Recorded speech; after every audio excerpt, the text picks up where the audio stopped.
Pengusaha sawit kuasai lahan negara tanpa izin. Presiden ultimatum menteri tak bekerja benar. Prabowo, saya singkirkan.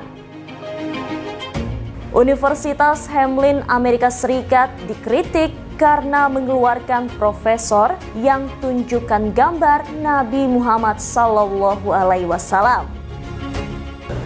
Hai sahabat Politikal, minggu ini ada sejumlah informasi yang menarik untuk diperbincangkan kembali. Pastinya isu-isu politik daerah, nasional dan internasional. Semua kita rangkum dalam program Manuver Politikal Sepekan. Bersama saya Rosalina, inilah informasi selengkapnya.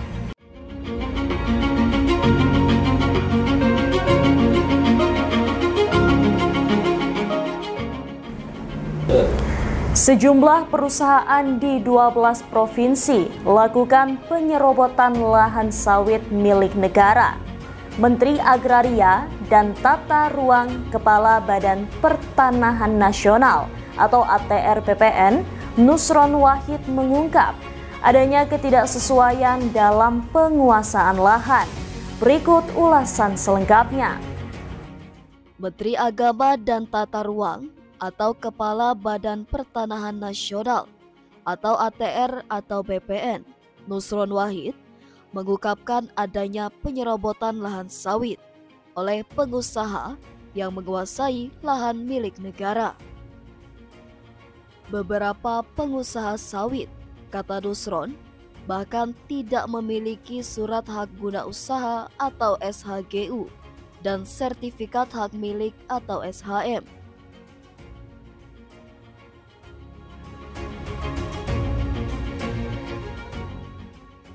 Penemuan ini didasarkan pada penelusuran Kementerian ATR atau BPN terhadap 8 perusahaan di 12 provinsi. Nusron menegaskan bahwa pemerintah akan mengambil langkah tegas terhadap penyelewengan ini, termasuk mengawasi pajak, memberi denda, atau bahkan mengambil alih lahan tersebut.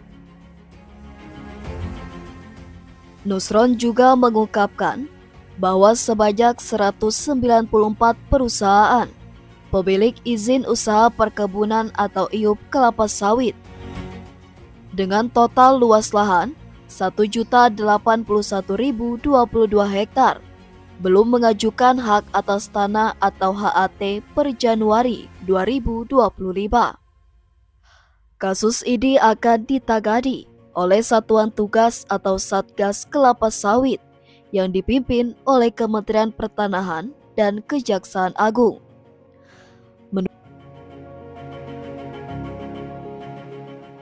Menurut Nusron, perusahaan-perusahaan tersebut terindikasi tidak berniat mengurus hak tanah mereka dan diduga beroperasi dengan merambah hutan hak adat. Selain itu, Kementerian ATR atau BPN juga akan segera membatalkan sertifikat hak guna bangunan atau HGB di atas laut di Kabupaten Bekasi setelah melakukan inspeksi langsung ke lokasi. Nusron menegaskan bahwa lokasi tersebut merupakan laut, bukan empang seperti yang diklaim oleh perusahaan pemilik lahan tersebut.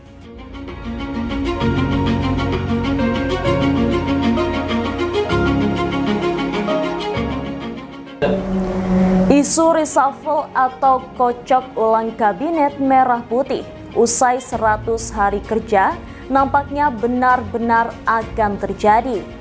Presiden Prabowo Subianto menegaskan bakal menyingkirkan menteri yang tidak benar-benar bekerja untuk rakyat. Berikut ulasan selengkapnya. Presiden Prabowo Subianto menegaskan bakal menyingkirkan menteri yang tidak benar-benar bekerja untuk rakyat. Hal tersebut disampaikan Prabowo merespon pertanyaan terkait peluang reshuffle atau kocok ulang kabinet merah putih usai 100 hari kerja.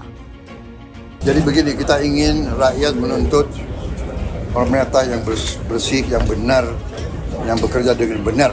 Jadi saya ingin tegakkan itu, ya.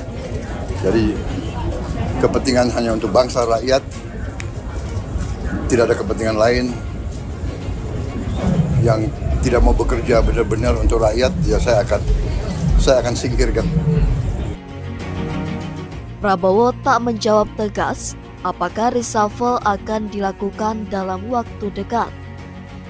Dalam pidato di Harlah tersebut, Prabowo mengaku akan menindak sosok yang bandel meski telah diperingatkan.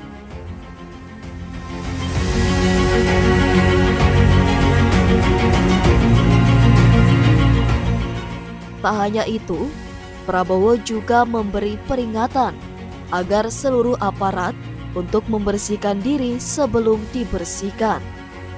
Namun, Prabowo tidak mengucapkan kata reshuffle dalam memberikan peringatan tersebut.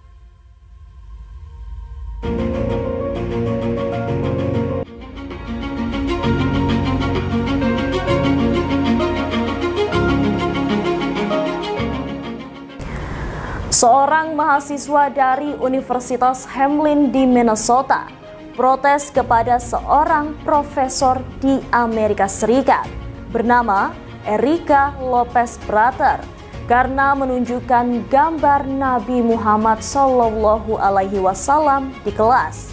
Nasibnya pun kini telah dipecat dari kampus tersebut. Berikut ulasan selengkapnya. Profesor di Amerika Serikat bernama Erika Lopez Prater dipecat dari Universitas Hamline di Minnesota pada 2023 lalu setelah seorang mahasiswa Muslim protes karena Prater menunjukkan gambar Nabi Muhammad SAW di kelas. Tak terima, Prater lantas menggugat Universitas Hamline. Pada Juli 2024, kesepakatan antara dua pihak itu telah ditempuh. Namun, CBS News melaporkan perincian penyelesaian masih dirahasiakan. Dalam gugatannya, Prater menuduh universitas melakukan diskriminasi agama dan pencemaran nama baik, serta merusak reputasi profesional dan pribadinya. Hakim kemudian menolak beberapa tuntutan dalam gugatan tersebut, namun mengatakan gugatan dapat dilanjutkan atas dasar diskriminasi agama. Cerita bermula pada Oktober 2023 ketika Prater menunjukkan lukisan Nabi Muhammad SAW di depan mahasiswanya dalam mata kuliah seni Islam, khususnya kursus seni global. Setelah itu, seorang mahasiswi bernama Aram Wedatala keberatan dengan aksi sang profesor. Dia menyatakan jika aksi itu sebagai Islamofobia.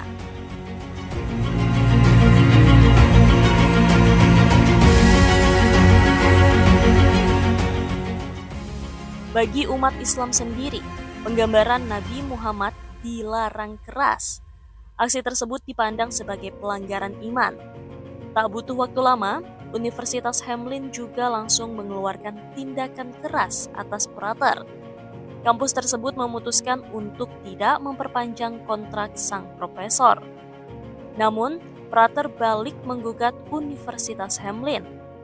Menurut gugatan, kampus membuat Prater sebagai bagian dari diskriminasi agama dan pencemaran nama baik dan merusak reputasi profesional hingga pribadinya. Di antara hal-hal lain, Hamline menyebut tindakan Dr. Lopez Prater sebagai Islamofobia yang tidak dapat disangkal. Pengacara Prater menyebutkan kliennya telah memberi peringatan sebelum gambar itu ditunjukkan. Selain itu, dia telah memasukkan dalam silabus dan siap mengatasi mahasiswa yang merasa tidak nyaman dengan pengajarannya. Pihak kampus akhirnya mengubah sikap pada kejadian itu.